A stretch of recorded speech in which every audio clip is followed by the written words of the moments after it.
दोस्तों बहुत बहुत स्वागत है आपका इस वीडियो में। तो चलिए दोस्तों, बिना किसी भी देरी के अब वीडियो को शुरू करते हैं। और दोस्तों प्लीज़ इस वीडियो को पूरा जरूर देखिएगा। तो दोस्तों पहला क्वेश्चन पूछा है, नीति आयोग के पदेन अध्यक्ष कौन होता है? तो याद रखिएगा, नीति आयोग का पदेन अध्यक्ष प्रधानमंत्री होता है। ऑप्शन नंबर बी हो जाएगा। और एक क्वेश्चन ये भी पूछा है कि नीति आयोग का स्थापना कब हुआ था? तो 2015 में हुआ था। पॉइंट याद रखिएगा। और एक क्वेश्चन ये भी पूछा है कि नीति आयोग का कौन सा अध्यक्ष प्रधानमंत्री होता है? तो पदेन अध्यक्ष। चलिए आगे बढ़ते हैं। दोस्तों ये जो पॉइंट्स बता रहा हूँ आप इसको जरा ध्यान से समझिएगा। क्वेश्चन पूछा है कि भारत में हाथी परियोजना की शुरुआत कब से की गई थी? तो भारत में हाथी परियोजना की शुरुआत 1992 से की गई थी। ऑप्शन नंबर सी हो जाएगा। हाथियों को सुरक्षा प्रदान करने के लिए हाथी परियोजना 1992 से चली थी। याद रखिएगा पॉइंट्स। आगे बढ़ते हैं।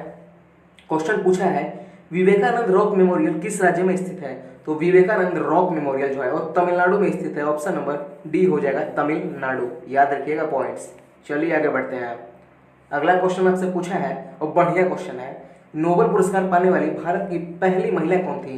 तो याद रखिएगा, नोबेल पुरस्कार पाने वाली भारत की पहली महिला मदर टेरेसा थी। ऑप्शन नंबर ए हो जाएगा। हालांकि लोगों को कंफ्यूजन होता है, ज्यादातर लोग इसका आंसर इंदिरा गांधी मारते हैं, जो कि गलत है। देखिए, भारत में सबसे पहले नोबेल पुरस्कार किसको मिला है? तो मदर टेरेसा को। और सबसे पहले भारत रत्न किसको मिला है? तो इंदिरा गांधी। तब उस सिचुएशन में होगा।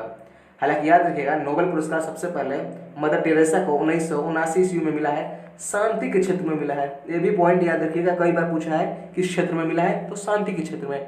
चलिए आगे बढ़ते हैं। अगला क्वेश्चन पूछा है, नागार्जुन बांध किस नदी पर स्थित है? तो याद रखिएगा, नागार्जुन बांध कृष्णा नदी पर स्थित है। ऑप्शन नंबर ए हो जाएगा। चलिए आगे बढ़ते हैं।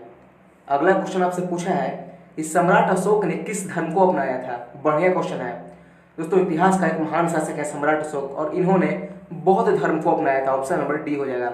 और बौद्ध धर्म के प्रचार के लिए भी इन्होंने अपने पुत्र महेंद्र को और पुत्री संघमित्रा को श्रीलंका भेजा है। याद रखिएगा ये पॉइंट, श्रीलंका। क्वेश्चन कई बार पूछा है कि किस महान शासक ने बौद्ध धर्म के प्रचार प्रसार हेतु अपने पुत्र महेंद्र और पुत्री संघमित्रा को श्रीलंका भेजा था? तो सम्राट अशोक। चलिए आगे बढ़ते हैं। अगला क्वेश्चन आपसे पूछा है, भारत के पूर्वी समुद्र तट को और किस नाम से जानते हैं? तो देखिए, भारत का जो पूर्वी समुद्र तट है उसको कोरोमंडल तट के नाम से जाना जाता है। और अगर पश्चिमी तट की बात करें तो पश्चिमी तट को मालाबार तट के नाम से जाना जाता है। पॉइंट्स याद रखिएगा। चलिए आगे बढ़ते हैं।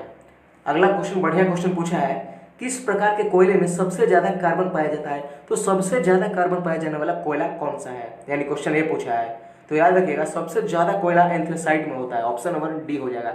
अगर सबसे कम पूछे कि सबसे कम कार्बन कहाँ होता है, किसमें होता है, तो पीट में होता है। ऑप्शन नंबर ए हो जाएगा उस केस में। चलिए आगे बढ़ते हैं। अगला क्वेश्चन पूछा है, स्तूप का संबंध किस धर्म से है? तो याद रखिएगा, स्तूप का संबंध बौद्ध धर्म से है। ऑप्शन नंबर ए हो जाएगा। चलिए आगे बढ़ते हैं। अगला क्वेश्चन पूछा है कि नंदा देवी नामक पर्वत चोटी भारत के किस राज्य में स्थित है? तो नंदा देवी उत्तराखंड में स्थित है। ऑप्शन नंबर बी हो जाएगा। फेमस क्वेश्चन है। चलिए आगे बढ़ते हैं। अगला क्वेश्चन पूछा है, मेन कैंप किसकी आत्मकथा है? तो याद रखिएगा, मेन कैंप हिटलर की आत्मकथा है। ऑप्शन नंबर ए हो जाएगा। और हिटलर किस देश से संबंधित है? क्वेश्चन बहुत पूछा है बहुत बार, तो जर्मनी से संबंधित है। चलिए आगे बढ़ते हैं। अगला क्वेश्चन पूछा है, भगवान महावीर की मृत्यु कहाँ हुई थी? मृत्यु पूछा है तो भगवान महावीर की मृत्यु पावापुरी में हुई थी। ऑप्शन नंबर डी हो जाएगा। अगर ये पूछे थे कि भगवान महावीर की मृत्यु किस राज्य में हुई थी, तो बिहार में, क्योंकि पावापुरी बिहार में पड़ता है। याद रखिएगा। चलिए आगे बढ़ते हैं। अगला क्वेश्चन आपसे पूछा है, हिंद स्वराज पुस्तक के लेखक कौन है? तो याद रखिएगा, हिंद स्वराज पुस्तक के लेखक महात्मा गांधी हैं। ऑप्शन नंबर ए हो जाएगा। हिंद स्वराज इनका एक फेमस पुस्तक है और कई बार क्वेश्चन में पूछा हुआ है। अगला क्वेश्चन पूछा है, सौरमंडल की खोज किसने की थी? तो याद रखिएगा, सौरमंडल की खोज कॉपरनिकस ने की थी। ऑप्शन नंबर बी हो जाएगा, कॉपरनिकस। और सौरमंडल में वर्तमान में ग्रहों की संख्या 8 है। 8 ग्रह है, ये भी पॉइंट याद रखिएगा। चलिए आगे बढ़ते हैं। अगला क्वेश्चन पूछा है, तृतीय बौद्ध संगीति किसके समय में आयोजित हुई थी? तो 4 बौद्ध संगतियां आयोजित हुई हैं, जिसमें से पूछा है कि तृतीय किसके समय में आयोजित हुई थी? तो याद रखिएगा, तृतीय बौद्ध संगति सम्राट अशोक के समय में आयोजित हुई थी। याद रखिएगा। और कहाँ पे हुई थी? तो पाटलिपुत्र में। यह भी क्वेश्चन कई बार पूछा है कि तृतीय बौद्ध संगति का आयोजन कहाँ हुआ था? पाटलिपुत्र में हुआ था। अगला क्वेश्चन पूछा है, द गाइड के लेखक कौन है? बढ़िया क्वेश्चन है। द गाइड कई बार पूछा है। द गाइड उपन्यास है आर के नारायण। ऑप्शन नंबर डी हो जाएगा। द गाइड के लेखक है आर के नारायण। याद रखिएगा। चलिए आगे बढ़ते हैं। अगला क्वेश्चन आपसे पूछा है कि अकबर का दरबारी संगीतज्ञ कौन था। तो अकबर का दरबारी संगीतज्ञ तानसेन था, ऑप्शन नंबर बी हो जाएगा, जो अकबर के नवरत्नों में से ही एक था, याद रखिएगा। चलिए आगे बढ़ते हैं। अगला क्वेश्चन पूछा है पंचमहल कहाँ स्थित है। तो याद रखिएगा पंचमहल उत्तर प्रदेश में स्थित है। राज्य का नाम पूछे तो उत्तर प्रदेश, और जगह का नाम पूछे तो Fatehpur Sikri, option number C हो जाएगा। और फतेहपुर सीकरी कहाँ है, तो उत्तर प्रदेश में है। चलिए आगे बढ़ते हैं।